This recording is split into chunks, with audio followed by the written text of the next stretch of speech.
ብፁዓን አበው ሊቃነ ጳጳሳት፣ በዚህ ዓለም አቀፍ ጉባኤ ላይ የተገኛችሁ ክቡራንና ክቡራት፣ የየም ሀገረ ስብከት እንዲሆን የየም ሀገረ ስብከት በአዲሱ ክልል በማዕከላዊ ኢትዮጵያ ክልል የሚገኝ ዞኖች ውስጥ አንዱ ሲሆን የመንበረ ጵጵስናው ዋና ከተማ እንዲሆን ቅዱስ ሲኖዶስ በወሰነው መሰረት ሳጃ ከተማ በመባል ይታወቃል። በእግዚአብሔር ቸርነት በብፁዕ አባታችን አቡነ እስጢፋኖስ ታላቅ ድካምና ጥረት በጅማ ሀገረ ስብከት ድጋፍ በቅዱስ ሲኖዶስ መልካም ፈቃድ ከግንቦት ወር 2017 ዓ.ም ጀምሮ በናፍቆት ስንጠብቀው የነበረው የሀገረ ስብከት እንሁን ጥያቄያችን መልስ ያገኘበት ሲሆን የየም ሕዝብ ታላቅ ሃይማኖትን ከባህል አስተባብሮ ጠብቆ ለረጅም ዘመን የኖረ ሕዝብ መሆኑን ለዚህ ታላቅ ጉባኤ መግለጽ እንወዳለን። የሀገረ ስብከትነት ጥያቄ መልስ ባገኘበት ማግስት ላይ ሆነን ይህንን ሪፖርት ስናረግ እንግዲህ የአንድ ወር ሪፖርት ነው የምናቀርበው። አኮቴት ለእግዚአብሔር ሕያው ወማሕየዊ፣ ሕያው ሆኖ ሁሉን ሕያው የሚያደርግ እግዚአብሔርን በመጀመሪያ እናመሰግናለን። ጉባኤውም እግዚአብሔርን እንዲያመሰግን እንጠይቃለን። እንዲሁም ለቅዱስ ሲኖዶስና ለታላቁ ለአረጋዊው አባት ለብፁዕ አባታችን አቡነ እስጢፋኖስ የምዕመኑን ጥያቄ ተግባራዊ በማድረግ መልስ በመሰጠቱ ይህ አብይ ጉባኤ ቅዱስ ሲኖዶስን ብፁዕ አባታችን በድጋሚ እንዲያመሰግን እንጠይቃለን።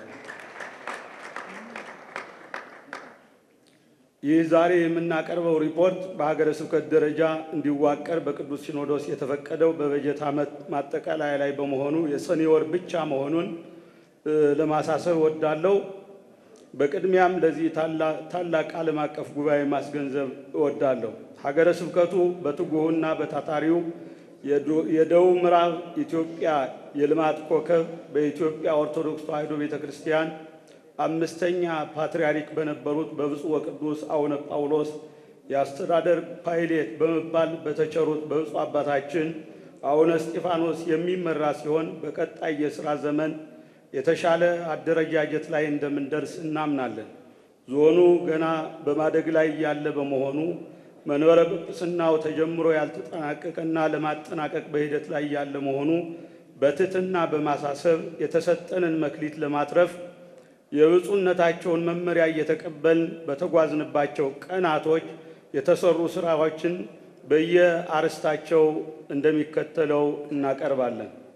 ስብከተ ወንጌልን በተመለከተ ዘቤንቲያሁ ጸዋዕክሙ በትምህርተ ወንጌሉ ከመ ትሕየው በስብሐቲሁ ለእግዚእነ ኢየሱስ ክርስቶስ፣ የጌታችን የኢየሱስ ክርስቶስን ክብር ለማግኘት በትምህርተ ወንጌል የጠራችሁ ትድኑ ዘንድ ነው ተብሎ እንደተጻፈው ምዕመናን በእምነታቸው እንዲጸኑ፣ በመንፈሳዊ ዕውቀታቸው እንዲጎለምሱ፣ በክርስቲያናዊ ስነ ምግባር እንዲታነጹ ስብከተ ወንጌል ቅድሚያ የሚሰጥ ተግባር መሆኑን እናምናለን። በመሆኑም የቤተ ክርስቲያን አጽመ ዘባና የጀርባ አጥንት ተልዕኮዋ የሆነው ስብከተ ወንጌል ተደራሽ ለማድረግ በዚህ አንድ ወር ውስጥ የአካባቢውን ወጣቶች ከየአጥቢያ አብያተ ክርስቲያናት በመሰብሰብ በታወቁ የቤተ ክርስቲያን መምህራን ስልጠና ተሰጥቷል። በቀጣይነትም እየተሰጠ ይገኛል። የአብነት ትምህርት ቤትን በተመለከተ የቅድስት ቤተ ክርስቲያናችን ነጭ የደም ሴል የሆነውና ቤተ ክርስቲያን ያለሱ ማሰብ የማትችለው የአብነት ትምህርት ቤት ትምህርት ወዳዱ ብፁዕ አባታችን አቡነ እስጢፋኖስ የሀገረ ስብከታችን ሊቀ ጳጳስ ለነገዋ ቤተ ክርስቲያን የተጠናከረ አገልግሎት ደከመኝ ሰለቸኝ ሳይሉ ቀንና ሌሊት በመስራት ግማሽ ዕድሜያቸውን የደከሙበትና ለጅማ ዞንና ለአካባቢው ታላቅ የተስፋ ብርሃን የሆነው የአብያተ ክርስቲያናት የመዘጋት ታሪክ በቀየረችው በአበልቲ ምዕራፈ ቅዱሳን ቅድስት ኪዳነ ምሕረትና አቡነ ገብረ መንፈስ ቅዱስ አንድነት ገዳም ከ30 የሚበልጡ የዞናችን ተወላጆች ወጣቶች በመማር ላይ ይገኛሉ። ሰበካ ጉባኤን በተመለከተ በቃለ ዓዋዲው መመሪያ ደንብ መሰረት በሀገረ ስብከት ስር ለሚተዳደሩ ለሁሉም አብያተ ክርስቲያናት የግንዛቤ ማስጨበጫ ስልጠና ተሰጥቷል። በተጨማሪም የምርጫ ዘመናቸው ላጠናቀቁት በ2017-18 ዓመት በጀት ዓመት ሁሉንም ያማከለ ምርጫ እንዲካሄድ አዲስ ለሚመረጡ አባላት የአቅም ማጎልበቻ ስልጠና በባለሙያ ለመስጠት ዝግጅታችን አጠናቀናል። የሰንበት ትምህርት ቤት አገልግሎትን በተመለከተ በሀገረ ስብከቱ የሚገኙት የሰንበት ትምህርት ቤት ወጣቶች ርቲት ሃይማኖታቸውን እንዲጠብቁ ከኢአማንያን የተሳሳተ አስተምሮ እንዲጠበቁ ይልቁንም የቅድስት ቤተ ክርስቲያን አስተምሮዋን ለይተው እንዲያውቁ ልዩ መርሃ ግብር በማዘጋጀት ከመንበረ ፓትርያርክ ለሰንበት ትምህርት ቤቶች የተላከውን አዲሱን የሰንበት ትምህርት ቤቶች ስርዓተ ትምህርት በአግባቡ እንዲተገበር እያደረግን እንገኛለን።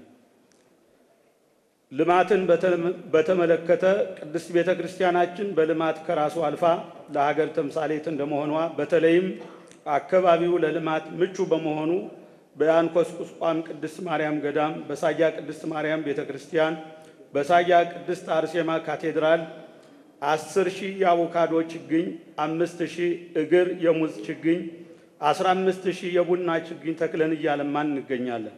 ወደፊትም በሀገረ ስብከታችን የተሻለ የሥራ አፈጻጸም እንደምንፈጽም ተስፋ እናደርጋለን። በመጨረሻም ሁለቱም አህጉረ ስብከቶች ጅማና የም እንደ አንድ ልጅ በአንድነት በብስለት በሚያስተዳድሩ በብፁዕ አባታችን መመሪያ ሰጭነት በብፁዕነታቸው ከፍተኛ ተጋድሎ የተመዘገበውን ዘመን ተሻጋሪ የአገልግሎት ምርታ እንዳይቀለበስ ተግተን የብፁዕነታቸውን አባታዊ መመሪያ እየተቀበልን በስብከተ ወንጌል፣ በልማት፣ በሌሎችም መንፈሳዊ ዘርፎች በእግዚአብሔር ፈቃድ ካሰብነው በላይ ያፈጻጸም ውጤት እናስመዘግባለን።